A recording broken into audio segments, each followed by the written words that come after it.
What is up, guys? Thank you so much for watching the show. I hope you're having a fantastic week. We are back here at the Kick-Ash Podcast. It has been what feels like forever. I know I say that a lot, but in wrestling world, I feel like we kind of progress with time like dog years or something crazy. You know, they say like for every 1 year a dog is, they're like 7 years really in their life or some crazy shit like that.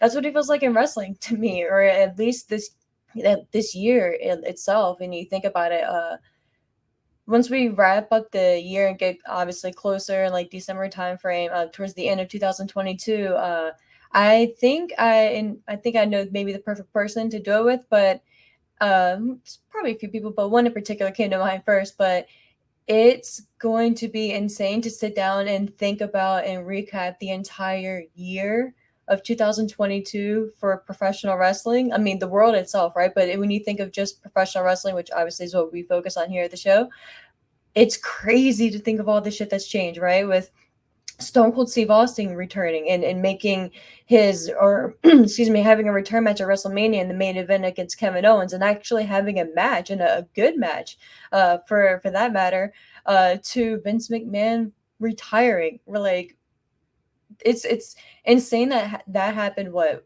2 months ago now? Maybe a little over 2 months ago, maybe closer to three at this point. I think, what was it, in July? I think it was July. Again, time is a weird concept right now, but it's insane to think that that's still. I mean, in a lot of ways, it is a talking point when you're focusing on WWE and for AEW, and definitely has had a ripple effect. But when you think that that's not even the main focal point week to week, is insane. And to think that, I don't know. To me, like when I sat down to kind of go over the notes for the show and things like that, and what we're going to talk about today, it's just crazy, man. It's just crazy to think of all the shit that's happening, and in such a short time frame too, and just this summer, right? And that's just cherry picking a couple things. We still have all the bullshit with CM Punk, AEW, MJF back in, what was that, May? It's just crazy. It's just crazy. So with all that kind of bullshit out of the way, thank you guys again for checking out the pod, whether you're listening to it on Apple, Spotify, watching it on YouTube. I appreciate you for tuning in. This show is going to be a little bit of kind of a outside of the ring news recap, just kind of catching up on a few things, referencing a story that I missed last week. So I'll touch on that and then get to it. Like I said, a couple more tidbits that are happening outside the ring, and then I will kind of run down the match card for Grand Slam. And that was another thing when I sat down and kind of looked over. I noticed, because this isn't specifically an AEW show, right? It's just wrestling in general. But it's very interesting that AEW seems to always be the focus point for my show, and I don't know why. Like, I really want to kind of hone into that, but and then I kind of realized that in a lot of ways, when you're doing a, either whether it's like a weekly recap or a prediction, or not a prediction, but like a preview for the week in advance, AEW always, for better or for worse, always seems to have a purpose, and that show feels like a standalone show, right? It feels like something that maybe not necessarily that you absolutely have to tune into if you're not a diehard fan or someone who generally watches it week to week. But if you're more, I don't know, it has like a, just, whereas WWE seems to have a thread, which is great, and it just leaves you tuning in, or wanting, especially with the Triple H takeover and everything, it leaves you wanting to tune in more and have a different reason to tune into, right? But AEW, it seems like it's balls to the wall, and every week, like Grand Slam, for instance, like they're giving you all that they have in that best show for that week, because next week is a promise. And of course, that's not the case, right? Because they have contracts and all that shit. I'm not implying that, but it just has a different vibe. It has a different feel. It has like I don't know. I may be going crazy, but for me, when I sat down and I realized, like, okay, like, well, if I'm going over Grand Slam, for instance, like the match card, and I you know, to their credit too, they actually give us a card to look forward to every week, whether it's a specific theme show like the Grand Slam or the Winter's Coming shows, or shows like that, or if it's just a regular Dynamite, they always do a great job of setting up the next week's show, or at least giving you 2 to 3 matches excuse me, or at least have you a main focus point going into it, right? And at least a few different topics to talk about, which is great for people like me. Whereas WWE, before this summer, it was a lot of times you didn't even know, like there wasn't even like a match announced, or the match that was announced would be canceled, right? So, or tweaked or whatever. So I think that's why it's a little bit easier to note wise to kind of do like a week in advance show for AEW. So I think that's my general consensus. Not that any of you guys probably care, but for me personally, I was like, why do I always sit down and just, because it's not like I'm just singling out AEW, but it's just so much easier to run down their card when they give us a card to run down. So, with that being said, like I mentioned earlier, there was one story in particular that I overlooked for. I don't even know how it happened, but whatever. With that being said, it was the stemming off of course, the media scrum and the fallout from the whole backstage fallout, the fight that stemmed from CM Punk's media scrum, and another interesting photo that has now surfaced online, which I will reference after I just kind of recap and finalize that for good here, at least for all the information we have up to this point. And that was the rumor or the word that had gotten out, supposedly that the Young Bucks had sent out feelers to WWE. Their contract, of course, is due to expire in 2024. But apparently, there was word that they had sent out feelers to see what the interest level would be at. Of course, once their contracts does or do expire at that time, which is interesting that 2024 could be a fascinating year, right? We think 2022 is something like just, I don't know, with MJF's contract possibly expiring, unless he did sign an extension. And of course, the Young Bucks, they seem to have theirs expiring in 24 as well. Could be a very interesting year, or I mean, definitely interesting start to the year, if nonetheless. But it looks like Dave Meltzer, no surprise there, was quoted to kind of follow up rather on that rumor and kind of put a nail in the coffin to that. He said that a WWE talent, which the Bucks spoke to, did not hear about them talking to WWE management, because that was the word that they sent feelers out specifically to management. Because we all know, right, at this point they have friends in WWE. Kevin Owens is probably the main one, or not the main one, but the most obvious one. And even Cody Rhodes too, right? Like, who knows what the relationship is like for them. But with that being said, Dave Meltzer said, quote, the person they talked to, and they did talk to somebody and probably have talked to this person many times, but the person in question has also said that there was no mention of them asking to talk to management or anything of the sort. That was not even in the discussion, end quote. So that kind of puts a nail in the coffin to that. And I don't really know, right, the full level of their relationship, friendship, and they meaning Meltzer and Young Bucks. I mean, they have their finishing move is the Meltzer driver, right? So I mean, that's whether it's a whatever, doesn't really matter. But I think it's obvious that he would probably have the best and probably most accurate information when it comes to Young Bucks related stuff. I'd imagine so. Could be wrong. Correct me if I'm wrong. On Twitter, guys, at ASHMANNS, and the show's Twitter page at Kickash Podcast _ So obviously, I'd love to know your thoughts on everything, but my opinion, Dave Meltzer's probably the best guy to follow up on a Young Bucks story, especially when it comes to sending feelers out to WWE, or if that was the case at all. So apparently that was shot down and that was not the case, and they are just probably just continuing to talk to their friends like they normally do. So I think that was just kind of maybe blown out of proportion. But again, even if it is true, it wouldn't surprise me, right? And that's the smart thing to do in business. Like, I don't see, even if you have no intention whatsoever of leaving AEW, you would be stupid not to send out feelers. And I don't think they'd be doing so 2 years out, obviously. I could be wrong, but it's smart business to negotiate and to get the best and the highest deal for yourself as possible. And we've seen countless people do it in the past. And it's not even just wrestling related. People do it in sports across the board. You see basketball players, football players, like that's the whole point of being a star athlete and being a superstar in whatever industry that you're in.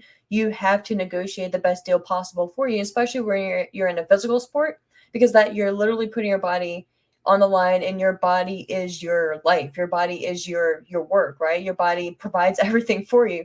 So it's a different level and a different negotiating. It's and I don't know, like I don't see like that being a negative thing, whether they did or not. To me, is kind of irrelevant. I think they should if they didn't, and like I said, maybe not right now since we're still 2 years out. But whenever the time is appropriate for them to, I think they would be foolish not to, just to see, just to gauge interest and to see what offer is out there. You know what I mean?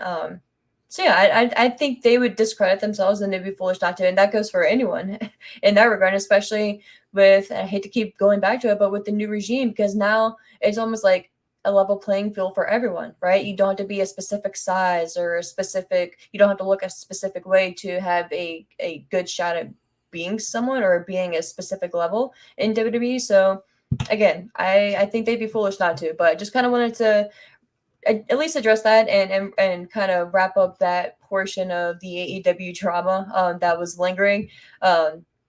Just for me, I couldn't not address it, and I wanted to bring it up as well because right before I sat down on Twitter, there seems to be a photo that is circulating of the bite mark on Kenny Omega's arm. It's right on his forearm. So, yeah, man, and we're what 3 weeks out now from the fight itself. So that's a gnarly bite, my dude. Gnarly fucking bite. But moving on, kind of piggybacking and staying in the AEW world, that leads us to Jeff Hardy. And if you guys know me, watched the show in the past, if you haven't, hi, thank you for checking it out.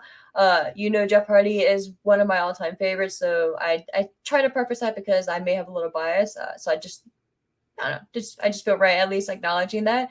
But with that being said, there is speculation that he is probably set to make his in-ring return relatively soon, and Matt Hardy, obviously his brother, uh, did address that on his Extreme Life podcast, which I've heard is pretty good. I haven't actually had a chance to check it out, but I need to maybe throw that in the lineup and check it out. But the reports coming from the Wrestling Observer stated that the charismatic Enigma will be able to leave rehab in the near future and work towards an in-ring debut or return rather.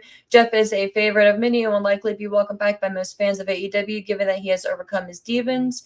The official quote is he's expected to be out of rehab soon and back in the ring. Then Matt did go on to state that he has always had support for his legendary tag team partner, which obviously sometimes I'm just like, that goes without saying, right? Especially since we know he has a relationship, right? Whatever. But Matt did officially go on to say, quote, teaming with Wardlow sounds great. I'm pretty excited. We're getting close to the point where we meet the new Jeff and we figure out his future and what he ends up doing. I'm pretty excited because I feel like his mentality is like he knows he has to make some changes and do what's right. I feel like he's at a point where he will this time around. I'm excited to have him back, and I think this will be amazing. It'd be so much fun. And obviously to have Jeff back, reignite the Hardy Boys, and really get them going because Jeff was only in AEW for 3 months before he was arrested for his DUI in June. He obviously made his debut in March. And it's in a lot of ways like it's almost like it didn't his time in AEW didn't even happen. It's sad that it did because I'm not going to say it led to his DUI because that's foolish to say, but I don't know. It's just, it sucks because, like, in a lot of ways, like I said, like, it's like, especially with, like I was saying earlier, with all the shit that's happened this year, it's like, oh, damn, that's right. Fucking Jeff Hardy was in AEW. He did make his debut in AEW. Him and Matt were together. Like, they were set them in the tag titles, and then all this unfortunate shit happened. So yeah, man, it's just crazy. I am obviously, like I said, a fan of Jeff, but I am more so a fan of Jeff as a human being and as an individual. So like I said a few months back when all this first happened, I don't wish him a speedy recovery. I hope he's taking the time in rehab. I hope he's good, long story short, I hope he's good. I hope he's truly battled his demons and he feels like he's in a good place to go forward. So yeah, we'll see. We'll see. I'll kind of hold off. I don't want to say judgment, but full excitement until we kind of get a vibe for things. But look, I'm just happy, if nothing else, that dude seems to be doing better as a human being and in his personal life. And if that does lead to a on-screen return for Jeff Hardy, then I'm here for it. So hopefully that is the case. But following up with that, we have a latest report well, not a report, but It was actually a video from Malakai Black from the Prestige. What is it? The Prestige Wrestling Perseverance show. I'm familiar with them, but shout out to them. It was just last night, I believe. He actually addressed the crowd, and I believe that was his last scheduled appearance that he has had, or that he will have until he returns. And this is obviously him specifically addressing that, but he didn't give an exact time frame from when he's going to return. But he goes on to say, quote, "I understand all of you have questions, what I'm doing, where am I going? On a serious note, understand that in due time, I will answer the majority of these questions. However, for the last 22 years of my life, I have never not once taken a step back and recalibrated my life and took a chance to look back at all the stuff I've done in ring, but the stuff I've done out of the ring. I've never done that because I always had this attitude of horse blinders. I've done that I've done that for my entire professional career because I've had this attitude towards wrestling that you have to think globally, not locally, which is cool. Globally, not locally. Um, he goes on to say, if you think locally, you get stuck in one place. That applies to everything. If you want to branch out, you have to focus on the little thing. As cliche as that sounds, it's what got me here to the United States. For the 22 years that I've given my absolute everything, please allow me to take a few weeks, maybe a few months, to recalibrate myself and put it in perspective. I promise you this is not goodbye. It's we'll see each other soon." And he ended it there. And there is an actual video clip of him standing in the ring and kind of obviously giving that speech and addressing the fans there. So very cool. I think it was maybe like a 2-minute clip, 3-minute clip, something like that. So not terribly long. But it was cool, and it was good to see. Obviously, I didn't see the match itself, but he had just competed in a match. So first of all, it's good to see him in the ring and good to see him. I'm not going to say he's 100% okay, right? But good to see him well enough to be in the ring wrestling a match. So that's a good sign. But I appreciate him addressing this, and at least taking a few minutes here to just kind of address the elephant in the room and to not leave us all speculating, because I think especially in wrestling, when we all are left to speculate and kind of make assumptions and just kind of answer things rightfully or wrongfully so for ourselves, we sometimes we get it right, but the majority of the time we probably get it wrong and we miss out key reasons and key factors as to why something is happening. So I appreciate this, and I'm sure it like he specifically said, I'm sure it is just that. And I'm sure he does have physical injuries, regarding his back, I believe it was, that he needs to nurse and just heal up. But yeah, dude, 22 years, like, yeah, how can you not need to take some time away and just be a human being and just be someone outside of the wrestling world and just be your own person, and just enjoy life and enjoy all the fruits of your labor, and I hope he does. I hope he takes months, I hope he takes a few months to like go on vacation, to do whatever he wants to do, to just sit at home and do nothing, to whatever that is. I hope he does that for as long as he wants to do it. So yeah, dude, it sucks, that he's not going to be here, but I'm happy that he seems to be in a okay place, or at least he's in a place where he's able to take time off and he's able to be okay going forward. So that, if that makes any sense at all. But yeah, it was just, I saw that clip and I was just really happy. Like I that's why I threw it on here. I really wanted to reference that, and I really think that uh he just deserves it, and like I said, we would be selfish to want to keep him on TV for the House of Black and all that stuff. Dude needs time. So shout out to him and take all the time you need, my dude. You definitely deserve it. But the order of this, I should have thrown this up there with the Young Bucks talk.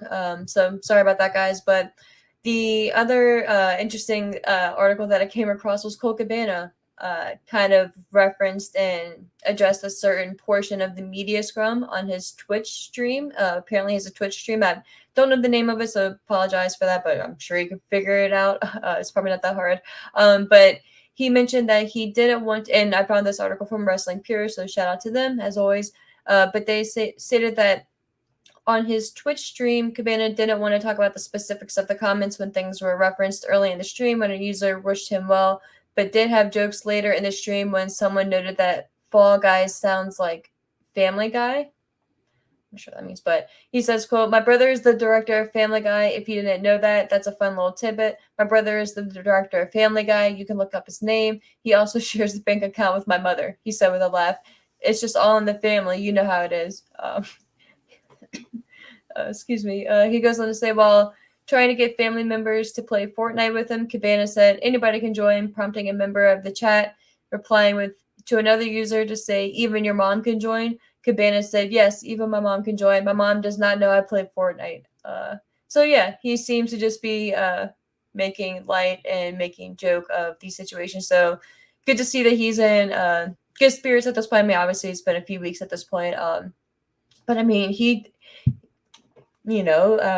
no surprise, he was the focal point, and he was the heart and soul of the brand. I'm not going to get into it because it's just been beaten, down at this point. But I saw his quotes, and first of all, I didn't know that his brother was the director of Family Guy, so that's pretty cool. I've never seen Family Guy, but that's pretty cool. So kudos to him.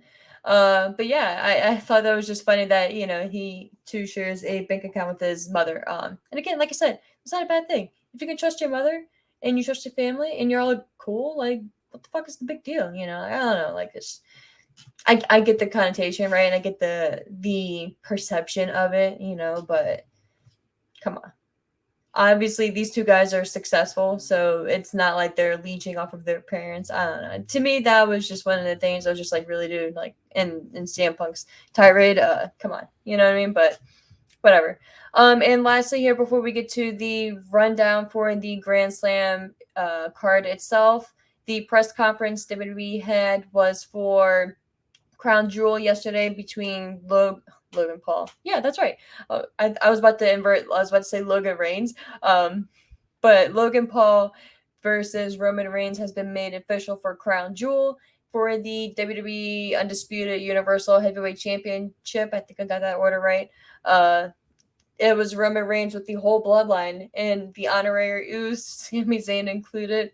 Fucking love that he was there, man. Like, and he was so smart. Whether he did this like specifically on purpose or if it just happenstance, but I love that he was the one that was kind of more towards the positioning of the middle, like where the podium was at. So he was in the majority of the shots, whoever was standing at the podium. So it's just so well done. Just love Sammy.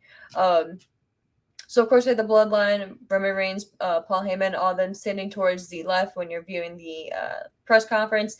Logan Paul was brought out by Triple H, who, God, I think it was, 5 minutes? Went on this long spiel about how great Logan Paul is and why he's so great and to be in this position and how he deserves it, all this, whatever.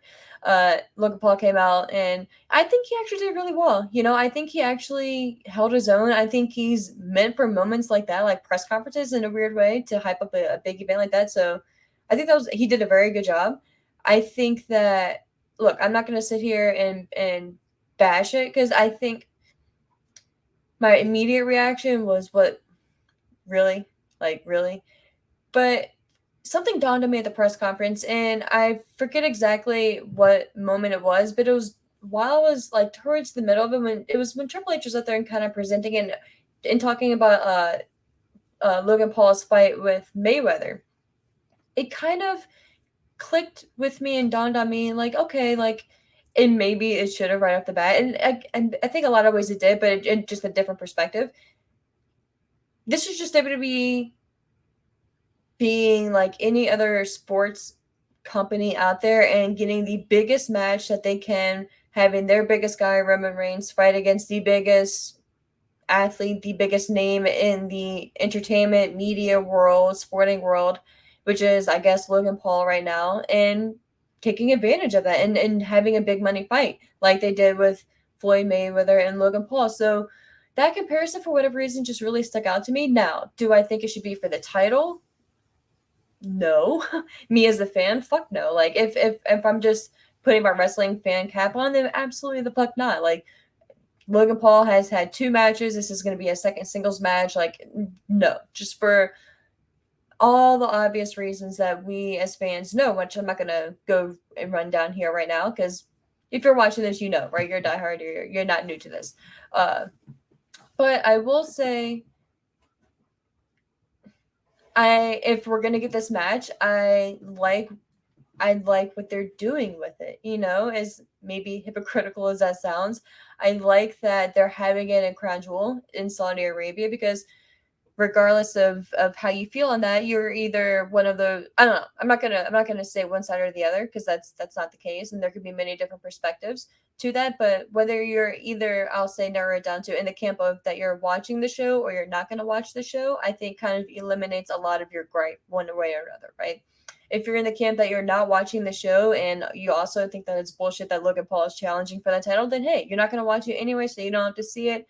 And guys, I really, spoiler alert, I highly doubt that Logan Paul is going to defeat Roman Reigns to win the title. So let's just get that out of the way. If that happens, then you guys will hear a completely different side of me, and that show will just be dedicated to that bullshit. So I'll just table that, which could be interesting to see how that turns out. But you're either in that camp in that regard, or in the camp that you're going to watch, but you obviously too know that Roman Reigns is going to win. Like I don't see in any situation WWE actually pulling the trigger and having Logan Paul defeat Roman Reigns, whether it's he gets the upset surprise victory on Roman, 1, 2, 3, clean, and then Austin Theory comes out, cashes in the briefcase, and we end up with Austin Theory at the end of Crown Jewel as the champion. I definitely don't see that happening. But if there's any other route that they can maybe make an excuse for, I could see them maybe wanting to do that. And I could see it also being tempting, like Logan Paul apparently is just, like I said, this big media guy. I just never followed him. I don't get the hype.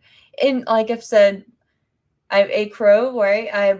Going into WrestleMania, I didn't get the hype. I didn't get the big deal. I didn't know who he was. I knew the name, but I didn't know anything else. I didn't even realize that.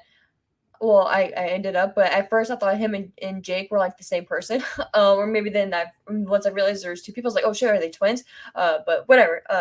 I my point being that I get the crossover and the intent and the idea behind it.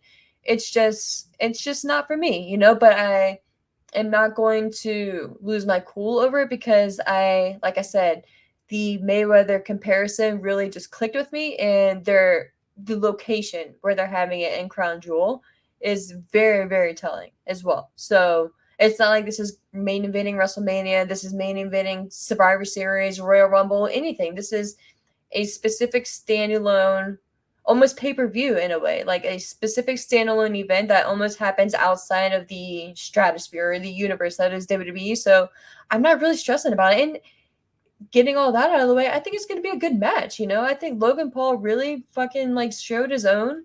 I think he really impressed me personally. That's why I said like I ate shit, for not giving him or just holding up judgment, until actually seeing what he can do. The guy is in phenomenal shape. He definitely looks the part. I think he talks and acts the part. I think if he was a heel, I think he'll be fantastic. And I don't know, I mean, we know that he signed a multi-year contract with WWE, but I don't think we know the specifics, whether like how many matches or pay-per-view or PLE appearances or anything like that yet. So I think that they have something here with Paul, but I think this is going to be a good and telling match too, to kind of see where he's at, which is crazy to say because of how new he is to the wrestling world.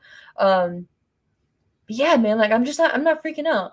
I rolled my eyes. I said, what the fuck, really? But yeah, like I said, once I watched the press conference, I didn't hate it as much, or I wasn't as eager to hate it. I wasn't as eager to just pop on here and just talk shit about it. So I'm actually kind of looking forward to the match. We still have a couple months out. It's not scheduled until November 5th. The build up and the hype to it is going to be interesting, because I'm pretty certain at this point we're not going to have Roman Reigns on Extreme Rules. So it looks like we're just going to be focusing on the build for Roman related, at least, heading towards Crown Jewel. So yeah, guys, like I don't know, like I get the outrage though, and just to kind of leave it at that, like I get the outrage, you know what I mean, and I can understand that, and I can understand it's a waste of time and all this bullshit, but I'm not gonna lose my cool. Now, like I said earlier, if Homeboy wins the title, that's completely fucking different story. You know, whether he ends up leaving the event with the title or not, like whether, like, for instance, like he beats, like I said earlier, he beats Roman, Theory comes out, whatever. If he pins Roman, completely different story. So I'll kind of harness and table my outrage until the actual event happens. But with that being said, guys, we will move on to the Grand Slam card here.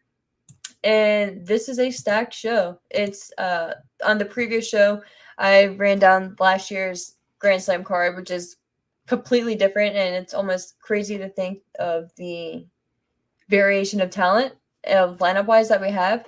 But to run down the card briefly, we have Chris.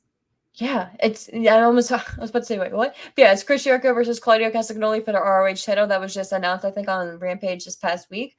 That's gonna be a good match, and I think it's cool that Jericho's challenging for the ROH title. I don't know, just something with that. I don't expect him to win, but actually thinking about that, like thinking of Chris Jericho being the Ring of Honor champion and that freeing of Claudio Castagnoli to kind of go back into the AEW centric world and seeing what Jericho can do for Ring of Honor and seeing Jericho maybe be the face of Ring of Honor, and especially if they made any type of advancements on like weekly either streaming or any type of like weekly content for Ring of Honor itself. What better way to get that on the board and have a better kind of like what AEW did in the beginning. Now that, and this just dawned on me, but kind of thinking and comparing it and doing the exact same principle and blueprint like you did with AEW during Ring of Honor. You have a new startup company, AEW. Now, granted, Ring of Honor is the exact opposite of a startup company at this point. They were 20 years into it, 22 years into it. 20 years, 22 years, around that. But you have a newer company, and they're in the position where they need a deal, they need promotion, they need credibility in the roster sense, not credibility in the name value, but credibility in the sense that maybe that you just need all your guns, right? You need all the ammo that you can have going into any type of deal in any realm, again. But what better name value than Chris Jericho being your heavyweight champion, saying, look, we're gonna focus the show for the first 2-3 months around this guy and go from there and have talent coming after him. I know it kind of goes against a lot of what Ring of Honor stood for in a lot of ways, but man, like that could be really enticing. And if you really, being Tony Khan, if you really want to get the Ring of Honor ball rolling with weekly content and have some evidence and just like something to bring to the table, or more plates to bring to the table, I think that's a good appetizer, a good entree, a good full course meal right there. You know what I mean? So yeah, I don't know. Like that literally just popped in my brain. Again, I could be complete batshit crazy, and this could just be a really good solid match and a good showcase moment for Claudio, which I'd be completely here for. And I'm not even advocating that Claudio loses the title. I'm just saying, hey, that could be intriguing, and depending on what you want to do at Ring of Honor going forward, that is obviously an option with this match being announced. We go on with on the card, Tony Storm versus Britt Baker versus Athena versus Serena Deeb for the AEW Interim Women's Championship.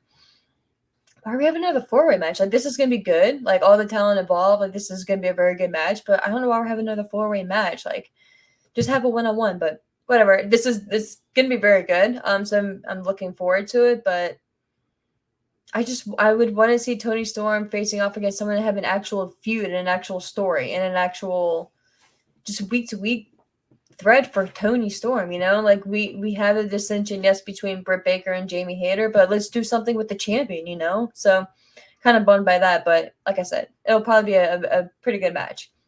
We have next Pac versus Orange Cassidy for the AEW All-Atlantic Championship. I don't know. This is going to be obviously a very good match, but I don't really know what to make of the All-Atlantic Championship, who can face for the championship.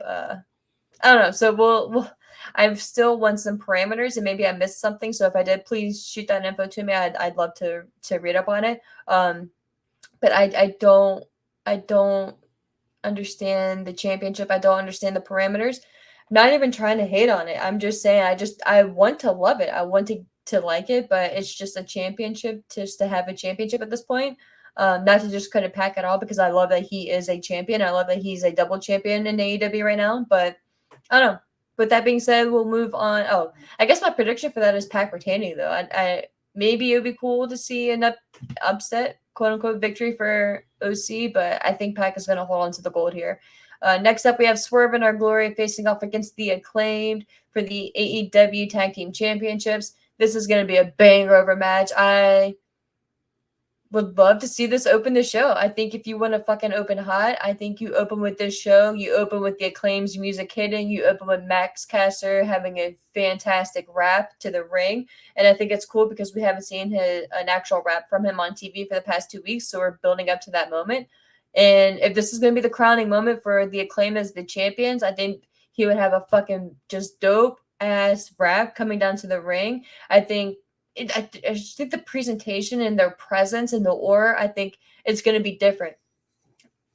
As much as this may be not a popular opinion, but I would like Billy Gunn to not accompany them to the ring for the match. You know what I mean? Like I get the whole thing as the scissor me daddy ass, you know, but they could they could scissor each other, you know, Max and Bowens. I want to see them hyped up and amped up and excited for the moment, but I want to see them serious. I'm not saying don't do the scissor. I'm just saying don't do the scissor with Billy Gunn. I'm just saying keep him to the back and just have them focus just on the match specifically. I don't know. Maybe I'm missing and just kind of I don't know. Maybe that's just me.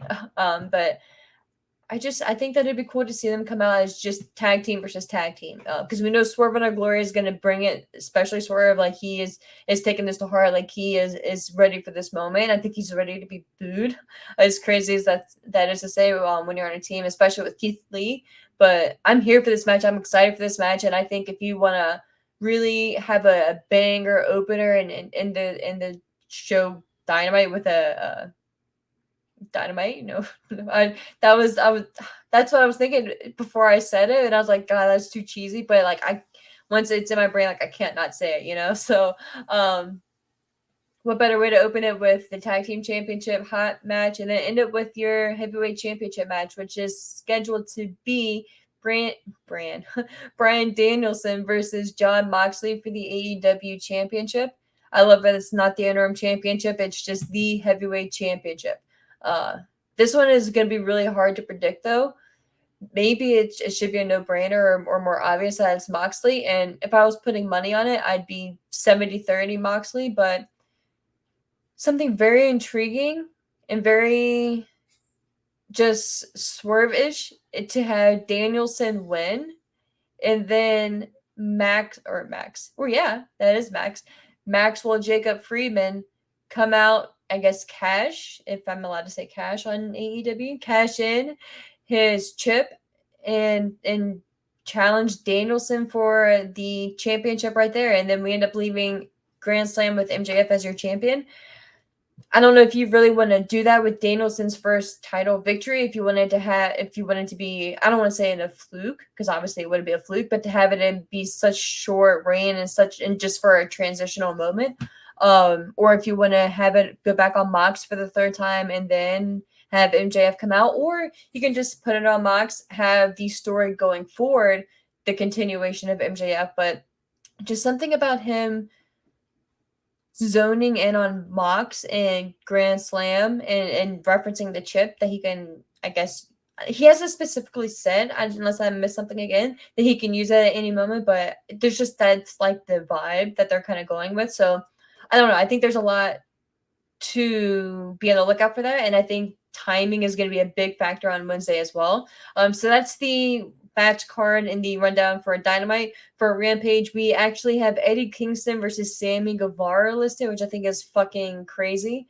But I think is very telling, and props and kudos to both guys. Obviously we know there was some issues going on between them, but they resolved it as men. They hashed it out, they took care of it, and now we're getting a match. So communication, dude. Like I don't know. Like I'm not going to say communication fixes everything, but majority of the time it does. But for this situation, I'm just happy that whatever it was, they worked it out, and they seem to be at least in a good enough place to have an actual match. So I'm excited to look forward, or I'm excited to look forward. I'm excited to see what they do during that match and to see how much they kind of like reference it, or I don't know, just to see the dynamic between them. So that'd be a really fun and cool opener.